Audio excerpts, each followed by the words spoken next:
প্রত্যেক মানুষ নিজের জীবনে দুঃখ অনুভব করেন। প্রত্যেকের দুঃখ আলাদা হতে পারে। কারোর মনে এই দুঃখ থাকে যে সে তার বাবা মায়ের সব ইচ্ছে পূরণ করতে পারেননি। কেউ এটা ভেবে দুঃখ পান যে সে চিরকাল সদাচার করেছেন, সৎকর্ম করেছেন, কিন্তু তাও তাকে দুরাচারী বলে মনে করা হয়। কেউ এটা ভেবেও দুঃখ পান যে তার সামনে যে ব্যক্তি রয়েছেন তার চোখে তিনি শত্রু হয়ে উঠেছেন বা দুষ্ট হয়ে উঠেছেন, যেখানে তিনি হয়তো কোনো অনুচিত কাজই করেননি। এবার এই সমস্ত বিষয় নিয়ে ভেবে নিজের ব্যক্তিত্ব নিয়ে সন্দেহ প্রকাশ করবেন না। যদি নিজের ব্যক্তিত্ব নিয়ে কোনো সন্দেহ থেকে থাকে, তাহলে কর্ম সংক্রান্ত প্রশ্ন করুন যে আপনি যা করেছেন তাতে কি উচিত ছিল, কি অনুচিত ছিল। যেটা প্রয়োজন সেটা এটা বোঝার যে আপনার অন্তর্মন, আপনার বিবেক আপনাকে কি বলছে, আর আপনার অন্তর্মন আর আপনার বিবেক আপনাকে যেটা করতে বলবে শুধু সেটাই করুন। আর তারপরে এই সংসার কি বলবে, কি ভাববে সেসব নিয়ে ভাবতে যাবেন না। কারণ এই সংসার তো ঈশ্বরকেও প্রশ্ন করে থাকে, ঈশ্বরকেও দোষী মনে করে। কখনো কখনো যখন কোনো ঘটনা মানুষের ইচ্ছা অনুযায়ী ঘটে না, তখন মানুষ এটা বলে যে হে ঈশ্বর, আপনি আমার পাশে থাকলেন না, আপনি বড়ই কঠোর, এটা আপনার দোষ। যেখানে বেশিরভাগ সময় হয়তো সে নিজেই নিজের কর্মফল ভোগ করছে। আর কখনো কখনো ঈশ্বর হয়তো তার জন্য আরো ভালো কোনো পরিকল্পনা করে রেখেছেন, কিন্তু মানুষ সেটা বুঝতে পারে না। তাই দিনের শেষে যেটা প্রয়োজন সেটা হলো নিজের মনের কথা বুঝতে হবে। আপনার বিবেক কি বলছে শুধু সেটাই করুন, আর সামনে এগোতে থাকুন। আমার সাথে ভালোবেসে বলুন রাধা রাধা। সবাই বলেন যে জীবনে কাদের সঙ্গ লাভ করছি সেটা খুব গুরুত্বপূর্ণ। এক ঝুড়ি ফলের মধ্যে যদি একটা পচা ফল আপনি রেখে দেন, তাহলে আস্তে আস্তে সমস্ত ফল পচে যায়। সেই জন্য কথায় আছে যে কুসঙ্গ থেকে দূরে থাকো। কিন্তু কি করা যায়? এই সংসার খুবই ছোট।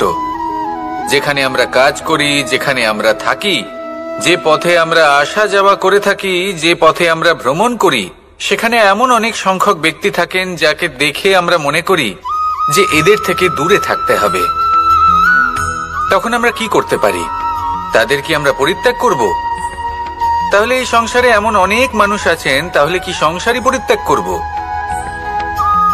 না, সেই ফলের মতন হবেন না যারা একটি পচা ফলের উপস্থিতির জন্য নিজেরাও নষ্ট হয়ে যান। বরং হয়ে উঠুন চন্দন বৃক্ষের মতন, যেটা আসলে সাপেদের বাসস্থান, যেখানে অনেক সংখ্যক অত্যন্ত ভয়ানক বিষধর সাপ থাকে। তারপরেও এই চন্দন, সে কিন্তু নিজের শ্রেষ্ঠত্ব হারায় না, এর মূল্য কিন্তু সেই একই থাকে। মনে রাখবেন, এই সংসারে নিজের সঙ্গ বদলানোর পূর্বে নিজেকে বদলান। নিজেকে কিছুটা এমন ভাবে গড়ে তুলুন যে কেউ আসুক না কেন সে যেন আপনাকে বিভ্রান্ত বা দূষিত না করতে পারে। আসুন আমার সাথে ভালোবেসে বলুন রাধা রাধা। মানুষ জীবনে অনেক ধরনের সুখ লাভ করে, অর্থ সুখ, পরিবারের সুখ, বৈভবের সুখ। কিন্তু এমন একটা সুখ আছে যা বেশিরভাগ মানুষকে প্রভাবিত করে, কিন্তু সেই সুখ তাদের কোনো প্রয়োজনই নেই। সেটা হলো পরনিন্দা সুখ। অর্থাৎ এমন কোনো ব্যক্তিকে নিয়ে নিন্দা করা, তার প্রতি অনুচিত শব্দ প্রয়োগ করা, কারণ সেই ব্যক্তিকে আপনি পছন্দ করেন না। আর এমন অনেক মানুষ আছেন যারা এই কাজ করে খুব আনন্দ লাভ করেন, যেটা করা উচিত নয়। কারণ এতে আপনার সময়, আপনার ঊর্জা, আপনার নিজের অন্তরের ইতিবাচক শক্তি আপনি নষ্ট করে ফেলছেন। আর এই সব কিছুই আপনার প্রয়োজন আছে। যাদেরকে আপনার পছন্দ নয় সেই ব্যক্তির বিষয়ে কথাই বলবেন না। সেই সব ব্যক্তির দিকে মনোনিবেশ করুন যাদের আপনি ভালোবাসেন। সেই সব কাজে মন দিন যেগুলো আপনার ভালো লাগে। সেই বস্তুর দিকে নজর দিন যেগুলো আপনার প্রিয়, নিজের লক্ষ্যের দিকে, এই সব কিছুর দিকে নয়। এমনটা করলে আপনার জীবনে আপনি সেই সব বস্তুর দিকে নজর দিতে পারবেন যারা প্রকৃত অর্থে আপনার জীবন আরো শ্রেষ্ঠ করে তোলে। এমনটাই করুন, জীবন আরো অনেক বেশি সুন্দর হয়ে উঠবে, আর তখন এই মন প্রসন্ন হয়ে বলবে, রাধা রাধা। আজ আমরা আবার সাফল্য আর অসফলতার বিষয়ে কথা বলবো। সফল ব্যক্তি কে হয় এবং অসফল ব্যক্তি কে হয়, এই বিষয়ে আমরা আগে অনেকবার কথা বলেছি। প্রত্যেক ব্যক্তি সাফল্য লাভ করতে চান, কিন্তু প্রত্যেক ব্যক্তি সাফল্য লাভের এই কাজে সফল হতে পারেন না। এবার এটা কেন হয়, এর পেছনে কারণটা কি? কারণ হলো ভয়। সফল ব্যক্তি হলেন তিনি যিনি নিজের সিদ্ধান্ত দ্বারা এই সমস্ত সংসারকে বদলে দিয়ে থাকেন, এবং অসফল ব্যক্তি হলেন তিনি যিনি এই সংসারকে দেখে এর বিষয়ে ভেবে নিজের সিদ্ধান্ত বদলে ফেলেন। প্রয়োজন হলো নিজের লক্ষ্যের বিষয়ে ভেবে দেখার, পথের বিষয়ে ভেবে দেখার। একবার যদি আপনি পথ নির্বাচন করে থাকেন, সেই পথে অগ্রসর হতে থাকুন আর তাতে অটল থাকুন। সবসময় দৃঢ় প্রতিজ্ঞ হন। আপনি যদি কোনো পথে টিকে থাকেন আর নিরন্তর পরিশ্রম করতে থাকেন, তবেই আপনার জীবনে সাফল্য আসবে। যদি কথায় কথায় লোকে কি ভাববে, লোকে কি বলবে, একথা ভেবে নিজের সিদ্ধান্ত পাল্টান, তাহলে কখনো নিজের লক্ষ্যে পৌঁছতে পারবেন না। আসুন আমার সাথে ভালোবেসে বলুন, রাধা রাধা। মানুষের 6টি বড় শত্রু রয়েছে, আর এরা অন্য কোথাও নয়, বরং মানুষের অন্তরেই বাস করে। এই 6টি শত্রু হল কাম, ক্রোধ, মোহ, লোভ, ঈর্ষা আর অহংকার। কিন্তু এরা কি চিরকাল আপনার শত্রু হিসেবেই থেকে যায়? এদেরকে নিজের বন্ধু করে তোলা কি সম্ভব নয়?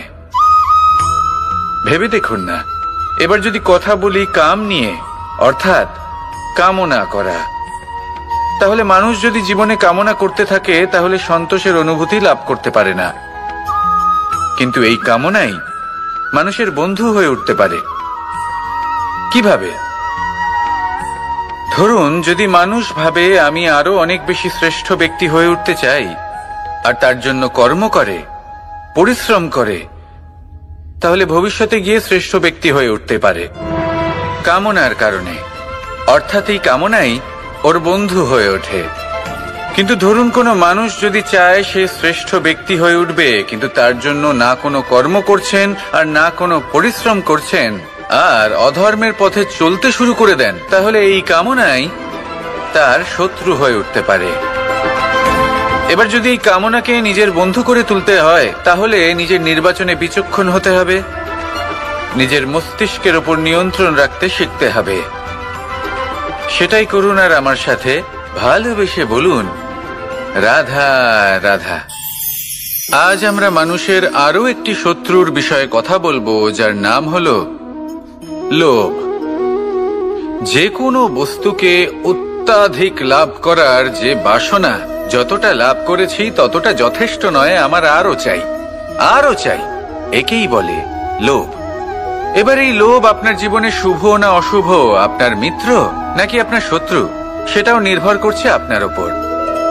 যেমন ধরুন, কোনো ব্যক্তির অসম্ভব ধনের লোভ, সে সেটা অর্জন করছে আর সেটা সংগ্রহ করছে, আর সেটা লাভ করার জন্য সে অনৈতিক কাজ করছে।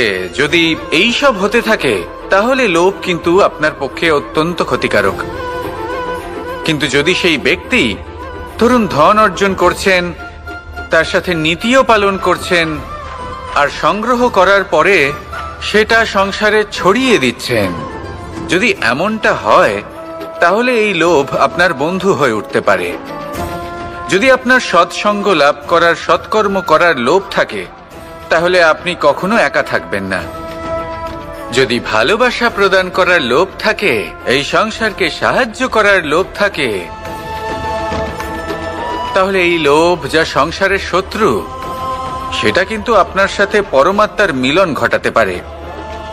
এবার এই লোভকে নিজের মিত্র করে তুলবেন নাকি শত্রু করে তুলবেন, সেই সিদ্ধান্ত আপনারই। আসুন আমার সাথে ভালোবেসে বলুন, রাধা রাধা। কখনো এই প্রকৃতির দিকে তাকিয়ে থাকবেন। এই প্রকৃতি অনেক ধরনের শিক্ষা দেয়। কোন একটা গাছকে দেখুন কিভাবে সে মাটি থেকে জল শুষে নেয়। সে ঝড় হোক বা হোক কড়া রোদ সব সহ্য করে এবং অবশেষে সে ফল ধারণ করে।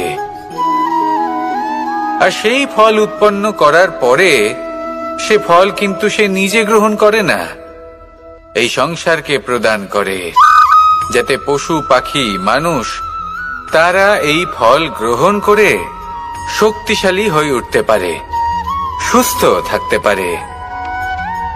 সেভাবেই নদী, সরোবর এরা নিজেরাও কিন্তু নিজেদের জল গ্রহণ করে না, মাটিকে প্রদান করে, পশু পাখিকে প্রদান করে। সূর্য নিজেও নিজের জন্য প্রজ্বলিত হয় না, সে প্রকাশ ছড়িয়ে দিতে চায় আমাদের সবার কাছে, সে আলো পৌঁছে দিতে চায়। এই প্রত্যেকের কর্মে পরমার্থ নিহিত আছে, আর সেই জন্যই এদের সকলকে পুজো করা হয়। তাই মনে রাখবেন, আপনার কাছে জীবন যাপনের অতিরিক্ত যা কিছুই আছে তা পরমার্থের জন্য। তাহলে তার সদ্ব্যবহার করুন আর আমার সাথে ভালোবেসে বলুন, রাধা রাধা। পরিবর্তন, এটা হলো সৃষ্টির অমূল্য নিয়ম। এই সংসারে সবকিছু সময়ান্তরে পরিবর্তিত হয়, এই সময়ও পরিবর্তিত হয়। পরিবর্তন চিরকাল হয়ে এসেছে আর চিরকাল হতে থাকবে। কিন্তু এবার আমরা সেই পরিবর্তন কিভাবে লাভ করব যেটা আমাদের প্রয়োজন, যেটা আমরা চাই। আমরা জীবনে বিকাশ চাই। এই বিকাশ কিভাবে লাভ করতে পারি? এই প্রকৃতি কিন্তু আমাদের অত্যন্ত উত্তম উদাহরণ দিয়ে বুঝিয়েছে। একটি বিন্দুর উদাহরণ দিয়েছে যা ভবিষ্যতে একটা বিশাল নদীর আকার ধারণ করে। এটা কিভাবে হয়? মেঘ থেকে একটি বিন্দু ঝরে পড়ে সেই পর্বতের ওপর যেখানে হিম আছে। সেই হিমের সংস্পর্শে আসা মাত্র সেই বিন্দুর সাথে আরো বেশ কিছু বিন্দু যুক্ত হয়, তারপর তারা অগ্রসর হয়, আরো কিছু বিন্দু যুক্ত হয়, আস্তে আস্তে একটা ক্ষীণ ধারার রূপ ধারণ করে এবং সেটাই ভবিষ্যতে আরো এগোতে থাকে। অনেকটা যাওয়ার পর যখন অনেক সংখ্যক বিন্দু একসাথে যুক্ত হয় তখন সেটা বিশাল নদীর আকার ধারণ করে। এবার আমরা মানুষ বলে আমাদের সাথে এই নিয়মের অন্যথা হয় তা নয়। আমরাও এই প্রকৃতির অংশ, আমাদের ক্ষেত্রেও একই নিয়ম প্রযোজ্য। যখন পরিশ্রম করে অনেক সংখ্যক বিন্দু আমরা একত্রিত করব তখনই পরিবর্তনের নদী প্রবাহিত হবে। প্রয়োজন হলো নিরন্তর পরিশ্রম করা এবং ধৈর্য ধরা।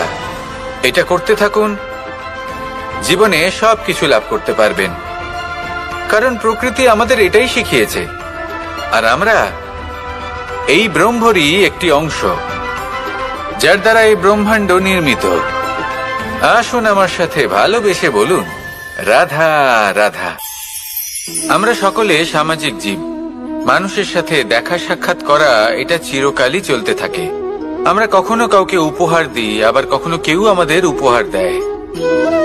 কখনো কি এমন হয়েছে যে আপনি কাউকে একটা উপহার দিয়েছেন, কিছু সময় পরে বা কিছু মাস পরে সেই উপহারই ঘুরে ফিরে আপনার কাছেই এসেছে, অর্থাৎ সেই বস্তুটাই আপনার কাছে আবার ফিরে এলো? এরকম হয়। ছেলেবেলায় একদিন একজনের বিবাহ ছিল, তখন মা তাকে একটা উপহার দিতে চাইছিলেন। তাই তিনি একটা পোশাক বানালেন আর সেটাকে সুসজ্জিত করছিলেন। আমি দেখলাম আর জিজ্ঞেস করলাম যে মা, এই পোশাক এত সুসজ্জিত করার কি আছে? তখন মা বললেন যে কানাই, কখনো কাউকে এমনই উপহার দেবে, এমন প্রকারে দেবে যে সেটা যদি আবার ঘুরে ফিরে তোমার কাছে ফিরে আসে তাহলে যেন তোমার খারাপ না লাগে। এটাই কিন্তু হয় আমাদের ব্যবহারের সাথে, কর্মের সাথেও এবং আমাদের কথার সাথেও। তেমনই আচরণ করবেন যে আচরণ আপনি সহ্য করতে পারবেন। যদি মুখ থেকে কটু কথা বেরোতে থাকে তখন নিজেকে সংযত করে নিন। সেই শব্দই প্রয়োগ করুন যেটা আপনি তার বদলে শুনতে চাইবেন এবং আপনার দুঃখও হবে না। কারণ আপনার কর্ম এমন একটা উপহার যেটা আবার ঘুরে ফিরে ফলস্বরূপ আপনার কাছেই আসবে। সেই জন্য নিজের আচরণ শুভ করুন, নিজের মানসিকতা শুভ করুন, নিজের মুখ থেকে মধুর বাণী নিঃসৃত করুন, আর এইভাবেই মধুরভাবে বলুন, রাধা রাধা। এই সংসারে প্রত্যেকটা জিনিসের নিজস্ব একটা বিশেষত্ব আছে, আর তার বিশেষত্বর জন্যই তাকে বিশেষ গুরুত্ব দেওয়া হয়। যদি কথা বলি অস্ত্রের, যেমন তরোয়াল, তরোয়াল নির্মাণ করা হয়েছে রক্ষার জন্য। কত তাড়াতাড়ি সে সামনে উপস্থিত শত্রুকে নিধন করতে পারে। এবার এই তরোয়ালের কোন গুণটা দেখা প্রয়োজন? সেটার ধার। সেই বস্তুটি নয় যার মধ্যে এই তরোয়াল রাখা হয়। সেইভাবেই যদি আমি কথা বলি বাণের, তাহলে এটা প্রয়োজনীয় নয় যে সেই বাণ কতটা তীক্ষ্ণ, কতটা বলশালী। এটা দেখা প্রয়োজন যে তার আকারটা কেমন। সে কি বাতাস ভেদ করে নিজের লক্ষ্যে পৌঁছতে পারবে? সেটা বেশি গুরুত্বপূর্ণ। সেই জায়গাটা নয় যেখানে সেই বাণ রাখা হয়। ঠিক সেইভাবে যদি আপনি কোনো মানুষেরই মূল্য বুঝতে চান, তাকে পরখ করে দেখতে চান, তাহলে তার জাতি, তার ধর্ম, তার রূপ, তার আকার, সেগুলো দেখে তাকে পরখ করতে চেষ্টা করবেন না।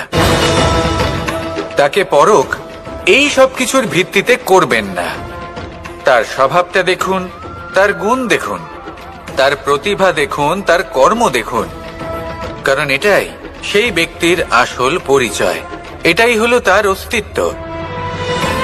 যখনই আপনি কোনো নর্তককে শ্রেষ্ঠ নৃত্য প্রদর্শন করতে দেখেন, তখন আপনি কিন্তু এটা ভাবেন না যে সে কোথা থেকে এসেছে, সে কি খায়, ওর বন্ধু বান্ধব কারা।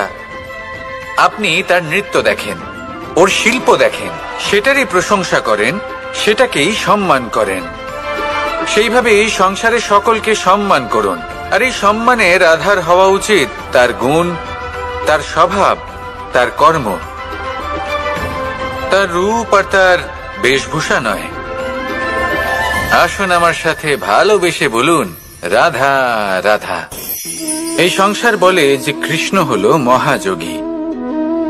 কেউ বলে যে কৃষ্ণ হলো সাংখ্য যোগের প্রবর্তক, কেউ বলে ভক্তি যোগের, কেউ বলে জ্ঞান যোগের, কেউ কেউ এটা মনে করেন যে অষ্টাঙ্গ যোগের প্রভু হলাম আমি। কিন্তু এই যোগ আসলে কি? যোগ বিষয়টাকে বোঝা খুব একটা কঠিন নয়, কিন্তু সেই যোগকে নিজের যাপনের অংশ করে তোলা হলো অত্যন্ত কঠিন, আর তার জন্য প্রয়োজন অভ্যাস। যোগ শব্দটার অর্থ হলো যুক্ত করা, আর এটা আমি ছোটবেলায় শিখেছিলাম। যখন আমার মাখন খেতে ইচ্ছে করত, আর মা মাখনের সেই হাঁড়িটা ওপরে টাঙিয়ে রাখতেন, তখন আমরা ভাবতাম যে অত দূরে পৌঁছবো কি করে। তখন আমরা যোগের বিষয়ে জানতে পারলাম, আর তখন জানতে পারলাম যে সব থেকে গুরুত্বপূর্ণ যোগ আসলে কি? সহযোগিতা, সাহায্য। আমরা সব সখারা একসাথে জড়ো হতাম, একে অপরের পিঠের ওপর উঠে দাঁড়াতাম, আর তারপর আমরা ওই মাখনের হাঁড়ির কাছে পৌঁছতে পারতাম, আর তারপর আমরা সবাই মিলে সেই মাখন ভাগ করে খেতাম। সহযোগিতা, এটা অত্যন্ত গুরুত্বপূর্ণ। পাণ্ডবরাও মহাভারতে এটাই করেছিলেন। ওনাদের সাথেও কেউ ছিল না। একে অপরকে সাহায্য করে ওনারা অনেক বীরদের একত্রিত করেছিলেন। তারপর অবশেষে মহাভারতের এই মহাযুদ্ধে ওনারা জয়লাভ করেছিলেন। রামায়ণে রাম এবং লক্ষ্মণের সাথে কেউ ছিল না। সহযোগিতার মাধ্যমে ওনারা ভাল্লুক আর বানর সেনাকে একত্রিত করেছিলেন, আর এই সংসারের সব থেকে প্রবল রাক্ষস রাবণকে বধ করেছিলেন। মনে রাখবেন, একসাথে মিলে যদি আপনারা কর্ম করতে শেখেন, তাহলে এই সংসারে এমন কিছুই নেই যেটা আপনি অর্জন করতে পারবেন না। আসুন আমার সাথে ভালোবেসে বলুন, রাধা রাধা। মানুষ যখনই কোনো পর্বতারোহণ করতে শুরু করে, তখন সে বারবার পড়ে যায়, বারবার উঠে দাঁড়ায়, সামনে এগোতে চেষ্টা করে, কিন্তু যদি সে দৃঢ় নিশ্চয় করে থাকে, তাহলে সে অবশেষে সেই পর্বতের শিখরে পৌঁছেই যায়।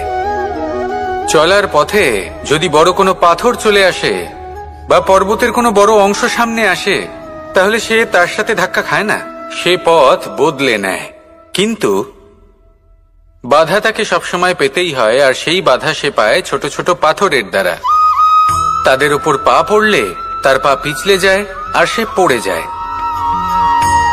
এই ছোট ছোট পাথর হলো আমাদের জীবনের সেই ছোট ছোট সমস্যা, সেই ছোট ছোট ভুলগুলো যেগুলো আমরা অবজ্ঞা করতে থাকি। আমরা ভাবি এর দ্বারা কি বা ক্ষতি হবে, কিন্তু সেগুলোই অনেক সময় আমাদের অসফলতার কারণ হয়ে দাঁড়ায়। যত তাড়াতাড়ি সম্ভব এই ছোট ছোট পাথরগুলিকে জীবন থেকে তুলে ফেলে দিন। ভুল হওয়াটা স্বাভাবিক, কিন্তু তার মানে এই নয় যে বারবার সেই ভুলের পুনরাবৃত্তি ঘটবে। ভুলটা বুঝুন, সেটা স্বীকার করুন আর সেটা শুধরে নিন। যখন আপনি এটা করতে শিখবেন, তখনই খুব তাড়াতাড়ি আপনি সেই শিখরে পৌঁছতে পারবেন। আর যখন পৌঁছে যাবেন, তখন এই মন প্রসন্ন হয়ে বলবে, রাধা রাধা। সূর্য এই সংসারকে আলো প্রদান করে। সূর্যের মনে যদি নিজের তেজের জন্য অহংকার জন্ম নেয়, তখন তার অহংকার ভঙ্গ করে মেঘ। সূর্যের আলো পূর্ণরূপে ঢেকে দেয়। মেঘের মনে যদি নিজের গতি নিয়ে অহংবোধ জন্ম নেয়, তাহলে মেঘের অহংকার ভঙ্গ করে পর্বত। মেঘের গতি অবরুদ্ধ করে দেয়।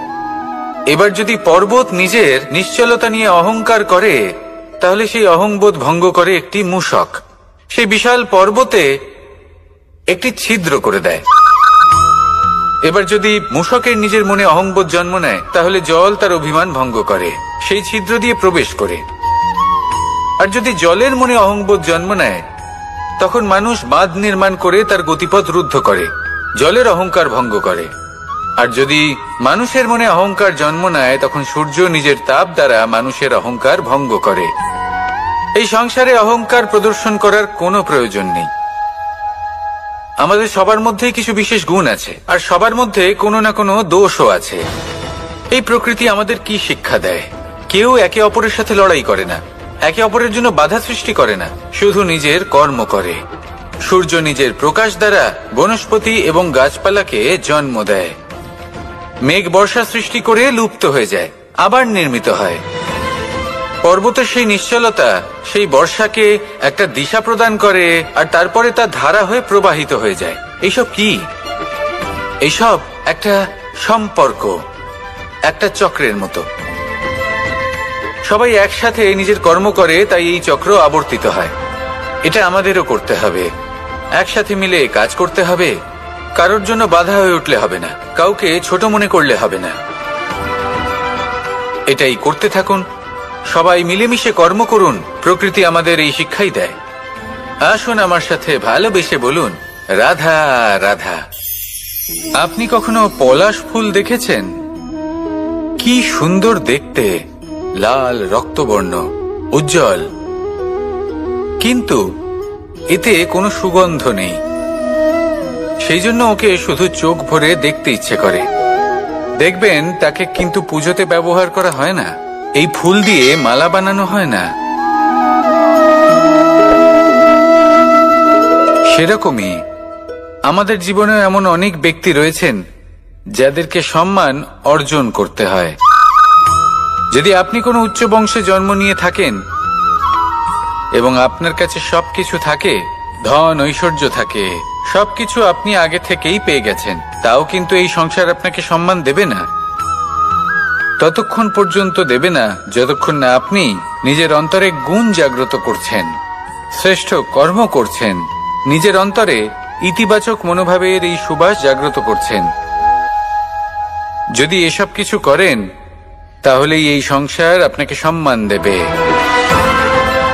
এবার এটা আপনার উপরে নির্ভরশীল যে আপনি কি পলাশ ফুলের মতো হতে চান, নাকি অন্য কোনো ফুল হয়ে উঠতে চান যার সুবাস আছে, যে নিজের সুবাস এই সারা পৃথিবীতে ছড়িয়ে দেয়। আসুন আমার সাথে ভালোবেসে বলুন, রাধা রাধা।